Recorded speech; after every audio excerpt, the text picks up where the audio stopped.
Welcome to Motivation Local, a podcast where we explore how place shapes identity, community, and the way we see ourselves. I'm your host, Corey Sadlemyer, and I'm grateful you've joined me for Season 2. I'm grateful too for the generous support from TELUS Story Hive, supporting so many podcasts across Alberta and British Columbia.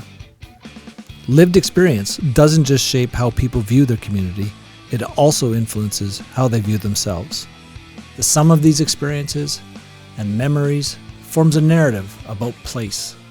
At the heart of this season, we continue to explore how these stories intersect, how community motivates its people, and how people in turn motivate their community. This year, our conversations will stretch further. We'll still share stories rooted in Medicine Hat, but with a bit of a twist. Many of this season's episodes will be presented through the eyes of some of our more creative community members. Each will bring a unique perspective on the connection between place and identity. Before we begin, I want to acknowledge that Motivation Local is created on the traditional lands of the Blackfoot and Cree peoples, within the homelands of the Métis Nation, and at the meeting place of Treaty 4 and Treaty 7. These lands have been gathering places for generations, and we honor and learn from the deep relationships Indigenous people continue to have with this land. I look forward to sharing this new season of conversations with you on Motivation Local.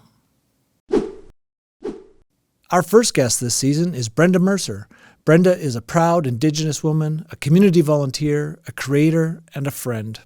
Join us as she shares the impact of the 60s Scoop on her family, her work in the community, and her approach to creating and sharing.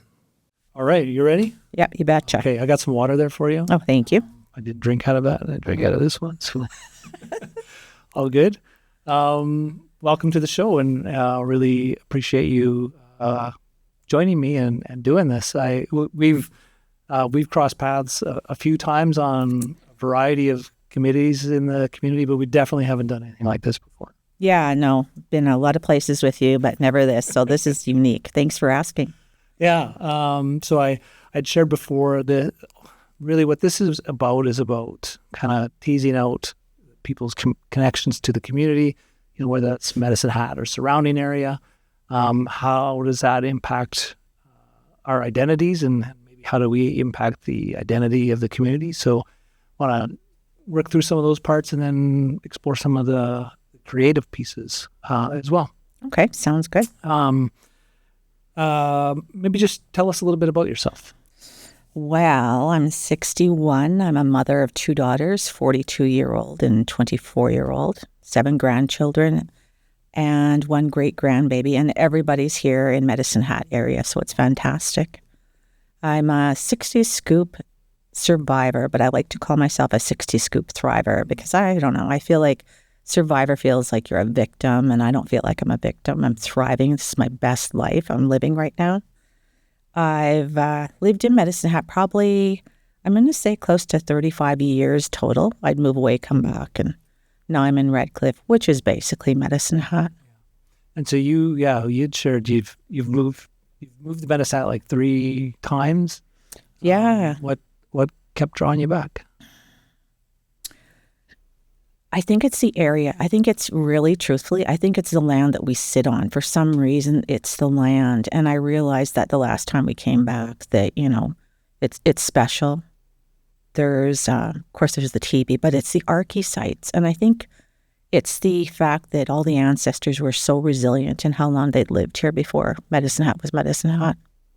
So yeah, tell us a little bit about the archaeological sites. Oh my goodness. So I belong to the society here in Medicine Hat, and when I joined, I didn't know what to expect, but they go to all these cool places around here.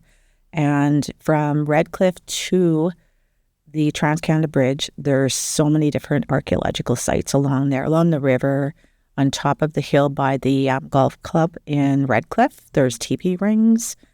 Like, it's just so close. You can walk out from my house and just walk and see these things. And how much have they been explored or uncovered or?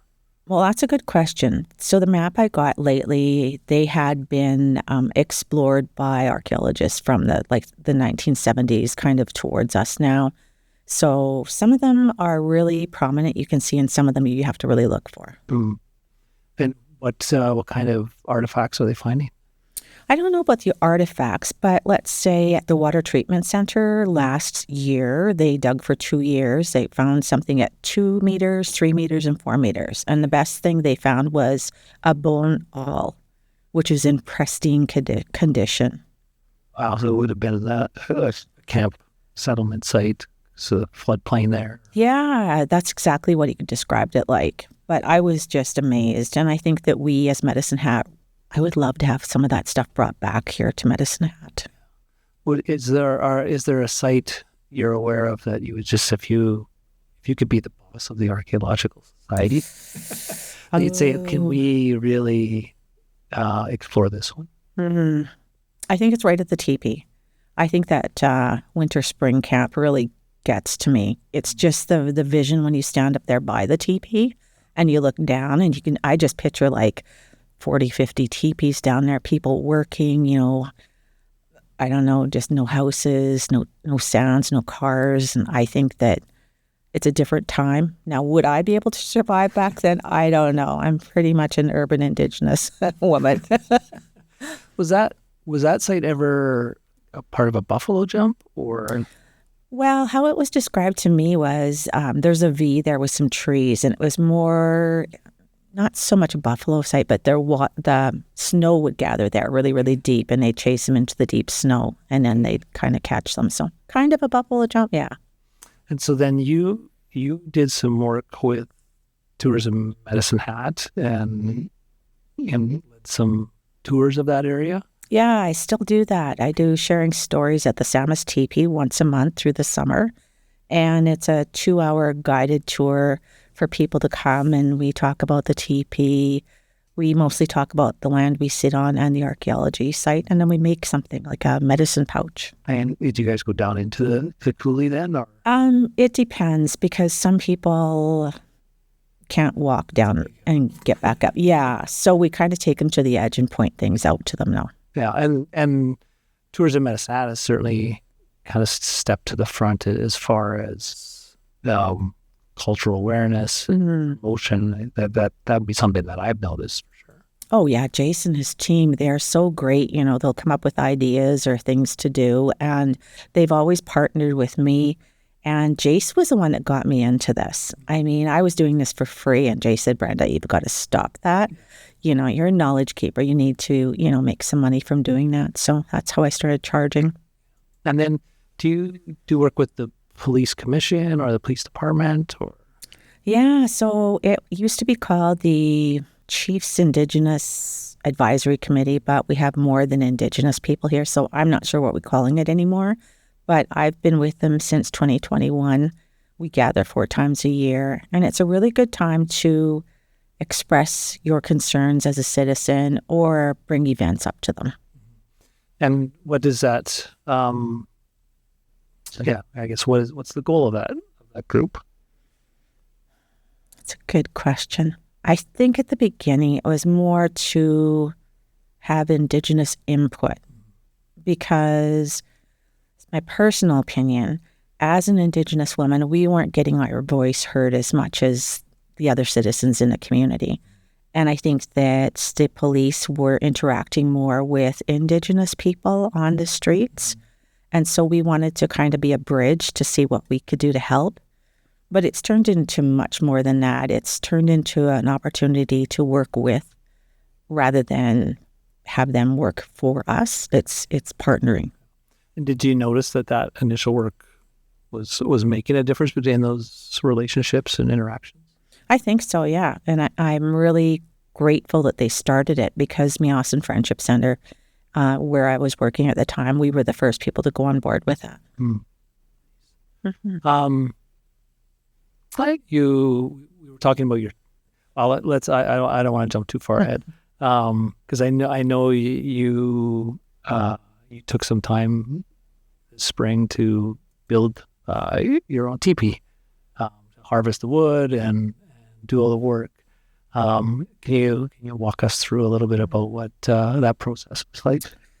Well, that actually came about 31 years ago. We had a friend, Merle Krause from Krause Optical in Medicine Hat. Okay. And my husband, who is a friend at that time, we went out to his Black Powder Society group or something. And as soon as we drove up, there was tepees. And I was looking around to see where the Indigenous people were, but there was nobody there. These non-Indigenous men had these tepees. And I said to my friend, how did you get a teepee? And I don't have a teepee. So he suggested get this book called Indian Teepee, and I did. So 31 years ago, we were all gung-ho, we were going to make this. But life happened, and we didn't make it. So this January, I came across the book again. I pulled it out, and I said, hey, Chris, I found the book. Do you want to make a teepee? I'm not getting any younger. And I think he just hemmed and hawed maybe for 5 seconds, and he said, yeah, let's do it. And he's got some special skills. Oh, he's got some crazy mad skills, my upholstery husband there, yeah. But I think, when we were doing this, I was talking to people about, I was so excited, we're going to build this teepee.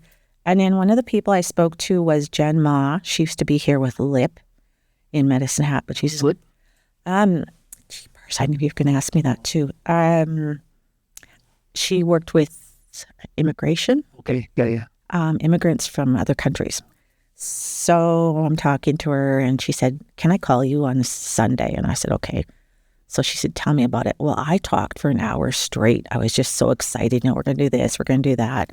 And at the end of the conversation, she was really quiet, and she says, do you think I could pay for the canvas? And do you think we could shoot a video? And do you think that we could include immigrants into that? And I was like, yes, yes, and yes. Because I'd spoke to Siddiqui, a friend of mine from Medicine Hat. And, I think people assume that we have all these differences. And I think we should be looking at the similarities. Mm-hmm. Because he didn't have a teepee, but he had a hut.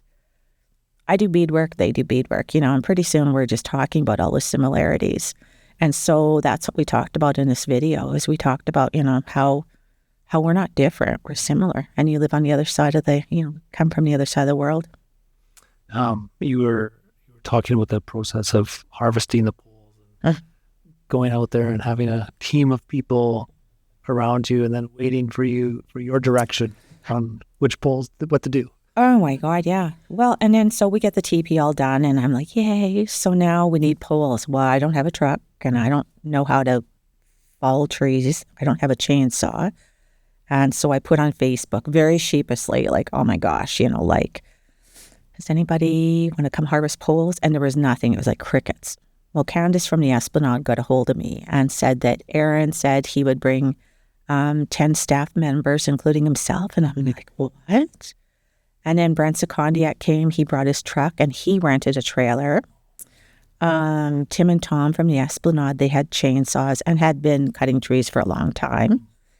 So we get out there, and we're driving out there. And first of all, you have to know that Brent Secondiac had oral surgery on his mouth 2 days before he came out, and he wasn't sure he was going to make it. So we're driving out there, and I said, I'm so glad you made it, And he says, yeah, look over here. He said it was swollen twice that size yesterday. And I said, well, what are you doing here? He says, I really wanted to come. I wanted to be part of this. So we all get out there, and Aaron's like, shh, okay, everybody stop. Brenda's going to tell us what to do now. And I just turned white, and I said, I have no idea what we're doing. But it just sort of came together. They had hard hats and all the safety equipment, and pretty soon we're heading off to the tree line, and we're marking the trees that we want to be cut, and it just came together. It's just some magic, and right? Yeah, absolutely. It all comes together. You have all the tepees, and then one of the next steps was actually painting canvas, because you invited me to do that, and I missed out. Yeah, but the story around that sounds really neat too. Well, and then again, I didn't have a place to lay my teepee. So I put it on Facebook, and people said, well, I have a garage. And I'm like, well, it needs to be 20 feet by 40 feet. So the only place that came up was Nicole Neubauer from Irvine suggested maybe they had a new building out there. But then she said, well, it's got a gravel floor. So that didn't work out. So the city came through, and they let us go to Hockey Hounds. And so we had that for 7 days, and we placed it in there. Like you said, I invited people to come and paint. And how many different people were able to contribute? I think about 21 came out. But I thought it was really important because I'd never painted a teepee. I'd never built a teepee. And I thought, I think it's important when you're in a community to share with the community. And so that's why I invited people. And is this, because I know some of these things now, there are Cree teepees, there are Blackfoot teepees. Is this a Cree teepee? No, it's Dakota Sioux style. Okay. Uh-huh. So what's different about that? I think that they follow a lot of what the Cree teepees teachings are too. Hey, yeah. It does still require the runner to go around with the rope. Just don't even make fun of people. No, actually, I don't think it does. So the way this book laid out was the fact that you put all the poles in and then you just go around and secure it afterwards, not between everyone. Okay. Uh-huh. So it was, I did a lot of running the first year. I remember that. And it felt like after a while, I was like, I don't think this is actually what happens. I think this is a way that people figure out how to get the rookies to run around. They just wanted to see you run. Yeah. And then you talked about you don't want this to be your last teepee to make. Well, as you get older, you really, I dream big all the time. I don't just dream small. So I wanted one to start, but I would like 7. I'd like 12, but I'm telling my husband 7. So it doesn't seem so bad. Because I envision a plot of land, 4 to 5 acres, and then have people come and stay in the teepees. But in each teepee have something different, like beading, leatherwork, how to put the teepee up, what the poles mean, and just to spend time in our culture. Mm. Any good ideas about where that plot of land? No. Oh my gosh. I've just been putting it out there, hopefully something will come back positive. You never know. I think this episode will come out in April or May of 2026. Fingers if you don't have something then, we're going to just blast it out to every oh, that'd be great. Every network. When we were chatting a couple weeks ago, you're involved in other community groups as well. It actually seemed like you were involved in all the community groups. Oh my gosh. Oh yeah. I like to be involved. I was always raised that, I was taught by my parents that when you live in a community, it's important to give back. And so volunteering has always been a part of my life. And let's see what I'm involved with Learn with Deb Forbes. I think that's very important. I'm involved with the Southeastern Alberta Chamber of Commerce because my husband has his own business and I have my own little business. And what else? Oh, the Candid Day Committee. I'm involved with that. And I just think that is growing by leaps and bounds every year. Mm-hmm. And has that had a greater Indigenous presence? Oh, yeah.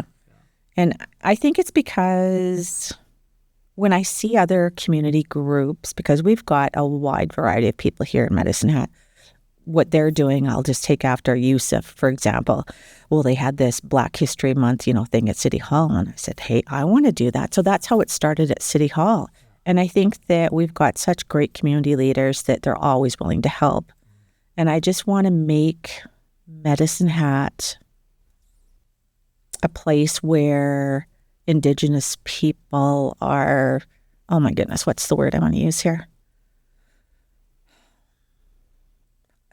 Highlighted, but that's not the word I want to use. But you know what I mean? I just want to make them proud of who they are.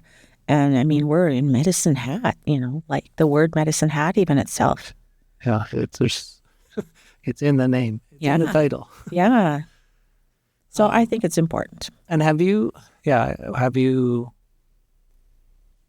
seen positive changes in that way over the last decade? In Medicine Hat? Yeah. Oh, yeah. It seems like since we've been back here now for 14 years, it seems like it's growing. But it's something you have to work at. And I think that for me, it's not about me doing it. It's about working with and supporting and encouraging others. So if there's any other Indigenous people that I can help support, I do that. And I think it's important to know that, I might start something, but with the help of the community, it's not about me. And then it's also important to have the community engaged as a whole so that, anything we do in an Indigenous way, they might want to be part of and learn how to do. That the community pride piece, like when I think about Kiskakemo and seeing the kids that are get up and dance at the opening ceremonies or the follow-up conversations that happen afterwards, like we'll see a spike in kids that will self-identify after that event, to say, hey, my grandfather was Cree, or but it's like in that moment of pride where people want to stick their hand up and say, I'm proud of my heritage, and I think that's been that's had a real impact on classrooms across our city. Oh yeah, I think our culture, due to residential school 60 scoop oppression for the number of years, we need to regain our pride. And I think the younger you can start doing that and catch them, in school-age children, the greater chance of learning languages or, really connecting with culture. I wanted to ask you a little bit about one of the ideas I had for this entire season was really around creativity, creators. And that's something that I've noticed on, say, your Facebook feed. And you mentioned I do some beading and stuff, but like you definitely have a creative flair. And I'm not saying, tell us about all the things that you sell, but I'm more about, I want to just talk about that creative side a bit and how you get to express that. Well, I've been beading since I was 8, and I learned from my non-Indigenous cousin from Salmon Arm, Carol, and it was daisy stitch. That was the very first thing. And so for a lot of years, I would bead for my friends, rings or bracelets or necklaces, and give them out as gifts. But then it went through a time where, as I got older, people in my community realized I'm Indigenous, and kids mostly. And then you're Indian, you're Native, and then I didn't want to do it anymore. So I didn't pick it up till I was, 21 again. I did it now and then, but not very much. And now I do it because it's important to know where we came from. Because I think I need to know where I came from to go forward, if that makes sense. I need to know, that my grandparents, what they were doing, and my great-grandmother would bead, and my grandmother and my mom and my sisters, they all bead. So I come from a big line of beaders. But, beading is only so much of what you can do. And I feel like leatherwork, I love leather, anything with leather, I like to do that. And I think what I do is when I have my supplies in my little craft room, and it's not very big, it's probably the size of this, to be truthful, I just look around and I go through pictures in a book and just look at what they have. And I try to replicate, but with my own little twist on it. So some things I try and I never show people because they don't work out. And some things I try and my daughter comes and I go, oh no, that's a dud. She goes, no, Mom, it's really good. Really? So I think it's, what I might like, you might not like, or the colors I like, you might not like. And what I have the problem with is that I always do them in colors I like, and then I can't give them away. And I don't like to sell. My big thing is gifting. I think our culture is all about gifting. So I don't know if I told you, sometimes I carry earrings in my purse, and I'll go to the store, and I could be behind a lady, and she's in front of me in a checkout, so I know I've got 30 seconds. So I'll pull out of my purse these earrings, and I go, excuse me, I'd like to gift these earrings to you. And they look kind of dumbfounded, and they go, you want me to pay? No, this is a gift. I want to tell you I made these with all my love and good intention. And sometimes I have people 2-3 years later come up to me and say, you don't remember me, but every time I wear your earrings, I feel your love. So I think, that for me, I started doing that because it was almost like a way of bridging, of connecting to non-Indigenous people who don't know me. There's that internal part of the artist where they make the stuff in the little room. Yes. And then there's putting it out there for the world to see. Was that a challenge for you? Oh, it's still a challenge. I had the opportunity to participate in treks where they took some of my rattles throughout Alberta. And I was like, really? You want to take my rattles? People will want to see these. So I'm always amazed that people like what I do. Because I don't know, maybe it's just you do it so often, it becomes the norm for you. You said you like to put your own little twist on it. If I were to see a rattle or a pair of earrings, how would I go with those? I know the Brenda made those. Oh, so lately, like I used to do all my rattles just, plain, very basic, but now I use dye, so I can have purple rattles, red rattles, orange rattles, whatever. And I'll put beadwork on them. I'll put fur on them, just to put my own. I like blinged out things. I don't know why that is, but I do. Blinged out. I'm sure that's a word all through history. When I've seen the kids beading, what's interesting to me is there's that focus, that individual part where you're just really inside yourself, but there's also the communal aspect to that kind of work where, it's, my son was here earlier helping us get all set up, and sometimes fathers and sons and mothers and daughters, they can be like this and trying to sort something out, but sometimes you can be like this, and you can be walking side by side, and to me the latter way is the better way, and to me that's kind of what it has always felt like when I've been inside the tepee or in the classroom and kids are beading, because it often really lends itself to a conversation or a story or a parable or a teaching. Oh, yeah, I agree. One of the first times I was really beading with people was when I was working at Meosin Friendship Center. I was their cultural coordinator. And I was sitting with a group of Indigenous women, Métis women, First Nations women. And we were just doing bead loom. And all of a sudden, a Métis lady, she was doing this, and she just started crying. And I think a lot of times when we as Indigenous people, we realize where we came from and our ancestors, it gets you right here. And I think then you have more sharing. Some people really like to share and some people don't. And I think that depends where we are in our healing journey. I share a lot. Sometimes I share too much, but I think it's really important because residential school in 60 Scoop wasn't that long ago. And I think it's important for people to know and sometimes put a face to those stories, because you can read it in a book, you might not remember it. But now if I tell you my story, you're going to remember more. Yeah, Daryl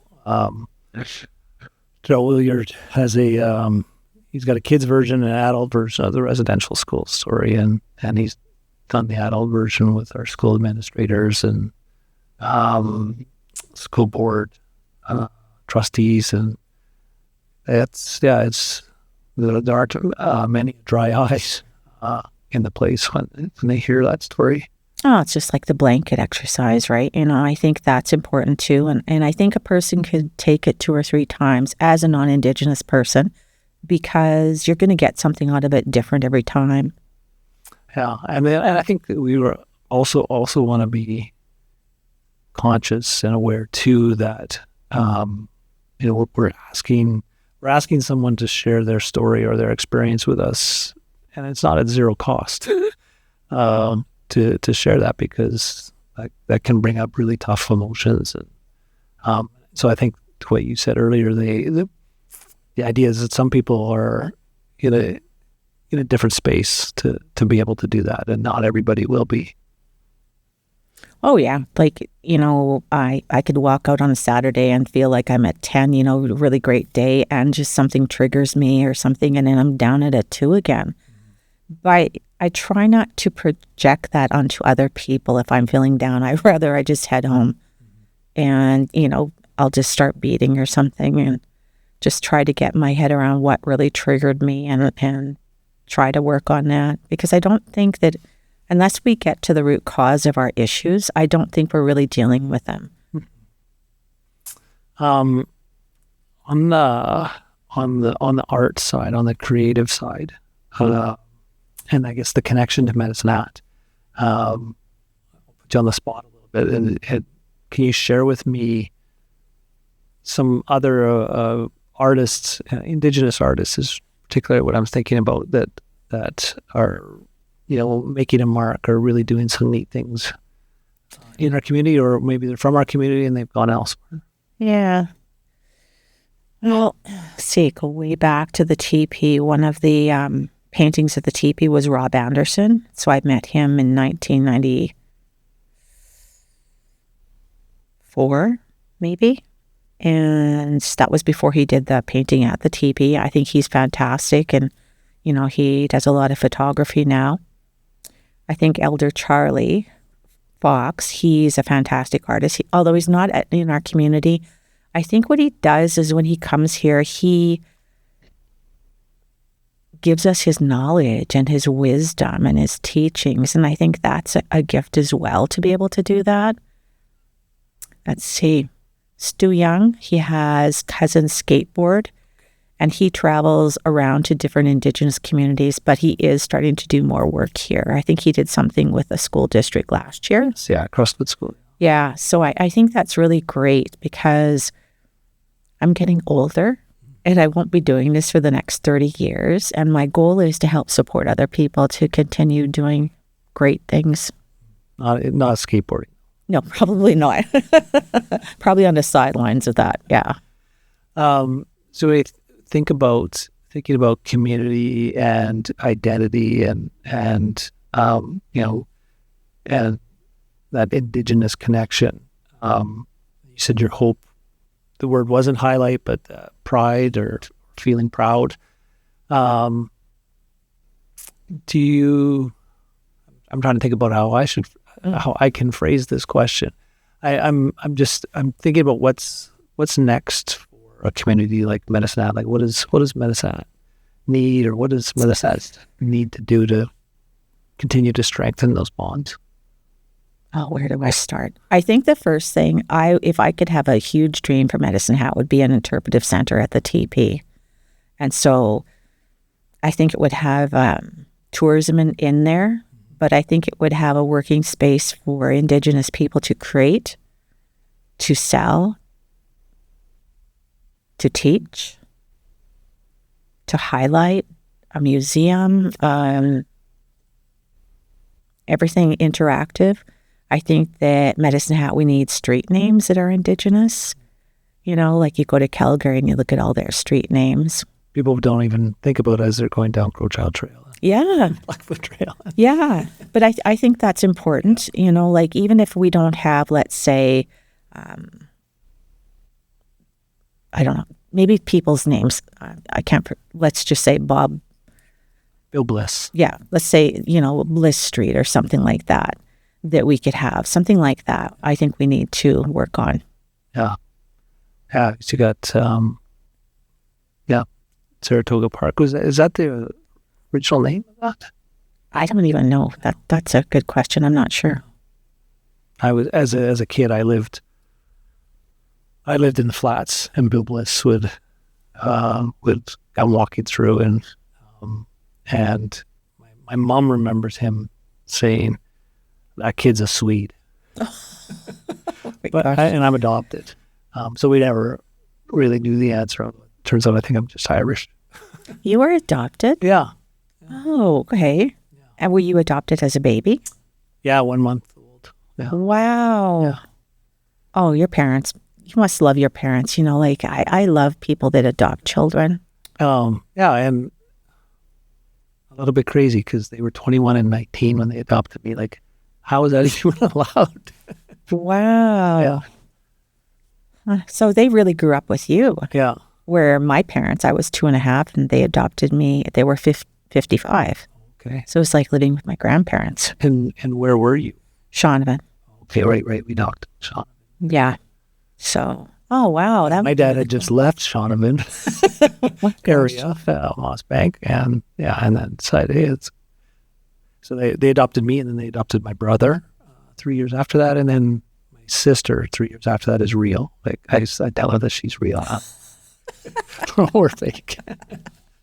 And are they here in Medicine Hat? More or less, yeah. My sister lives south of Seven Persons. My brother lives in Redcliffe, but works often in BC. Like he drives lots of trucks. So yeah. Well, I just learned something about you today. Yeah, wow, no, that's pretty cool. You've turned the tides here. Yeah. I was interviewing. So if you had a big dream, so we got some good grant writers in our community. We can get an interpretive center. How about at the smaller scale? Smaller scale. Oh, well, I was with Jace at the tepee not too long ago, and somebody from, I think it was Destination Alberta, came to visit. And Jace talked about having, say, a boardwalk right to the edge, which makes sense because if somebody's in a wheelchair, and can't get out that far, they might not be able to see the site exactly. But I don't know, just signage. Maybe hire summer students for interpreters to talk about that so that people don't just stop, look at the teepee, take their picture, and there they go down the highway. Yeah, we were on Vancouver Island at Easter time. There's the Malahat Highway, I think it's called, and they built a structure there that is just, it's incredible. It's probably 15 stories high, and so it starts off where you go in, and then it's a skywalk, and you realize about 100 meters in that you're actually 30 meters off the ground. You're in the trees, and you're just walking through the trees, and it's telling, like, what does life look like up in the trees versus being down on the ground. And then when you get out there, you're just at the base of this other thing that goes up to top of the inlet that's there, and it's spectacular. And it's, talks about the historical pieces about what this land was for and why it was important. And so, while we probably don't need to go way up there in Medicine Hat to catch a view of things, you could see out the potential for something like that to draw people. Oh my gosh, when you were saying that, I was picturing, going to the edge of the thing and having kind of what's it called when you Drumheller has one, you can go see the Passion Play there in there. No, there's this place you can go see the Passion Play just outside Drumheller, and it's built-in seating. Help me out here, Corey. Yes, absolutely. So kind of like that. Wouldn't that be cool at the edge and be able to view the whole valley of the teepee site there? I think that'd be fantastic. I picture it already. You're in these now. Yeah, no. What did you say, an amphitheater? Yeah. Yeah, amphitheater. Okay, so how I picture it is smaller scale. Maybe it would fit 30 people at the most. So a boardwalk right out to the edge, and then something that would face the site. And so somebody could be standing down here, an interpreter, and talking to the people, and they could sit there and listen to the story. Yeah. That wouldn't be even hard to do. I don't think so. It wouldn't cost that much, I don't think. No. I'll have to text Jace after. Get the shovels out. Yeah. And how about what's next for you? Tepees. So finding a plot of land is really important. So I guess it's just talking to people, and you never know. Somebody might just have, a little bit of pasture that they're not using. Or, I don't even need to own it. I just need to be able to access it with no services. Yeah. I always look, have you ever looked on the real estate app and you look from above and you see all the circles? No.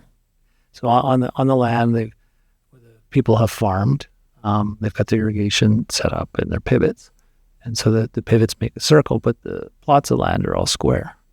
And the corners of all those are these essentially like triangles. Mm-hmm. So everywhere there's a pivot, all four corners are open because they can't seed those plots of land because they can't water them. Right.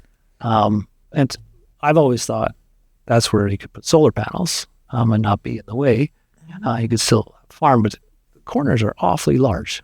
And as you were sharing that, going, well, some of the corners that I see, like if you drive out towards Desert Bloom area, there's right by the greenhouse that's out there. There's kitty corner from that.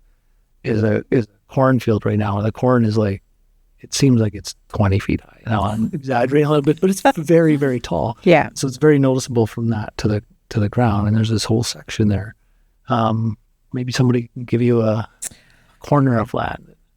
Well, I would be open. And I think, before we even get to that point, I would have to see how we could have it so it's community driven. So it's like, I don't want personally to own any land. I just would like to be able to use land with community to do Indigenous things. Mm-hmm.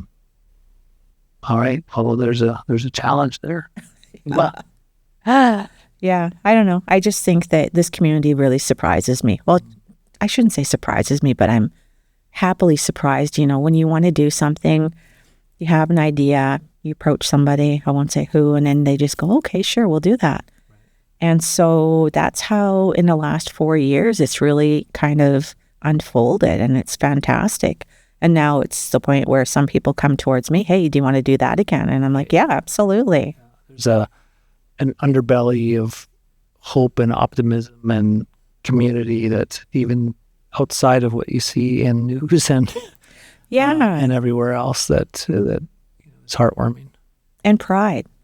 Like you said, with the school-age children, I think we're kind of on a turning point where there's more people who are talking about that they have Aboriginal, ancestry in their family, where before you just didn't want to talk about it. Yeah. So fingers crossed that continues into the future. Yeah. Well, I want to thank you for taking some time out of your day today and chat with me and suffering through some of my technical glitches here, but I think we'll be able to clean all those up. So that should be... Yeah. Oh, I'm looking forward to seeing this next year. Yeah. Hopefully we'll have... I can even have something to you sooner than that. I can make a private YouTube link. Oh, yeah. That'd be great. Yeah. Yeah. Thanks for inviting me. I appreciate that. Fun. Yeah. Invite me back and I'll interview you about the adoption. How that went. Yeah. Motivation Local is produced by Table 4 Productions with the generous support of TELUS Storyhive. You can find our episodes on Optic TV, at our website, motivationlocal.com, on our YouTube channel, or wherever you get your podcasts. Our producer is Turner Sadlemyer.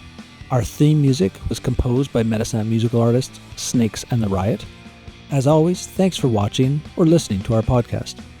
If you've enjoyed what you've heard here, don't hesitate to subscribe to our channel or to leave us some feedback.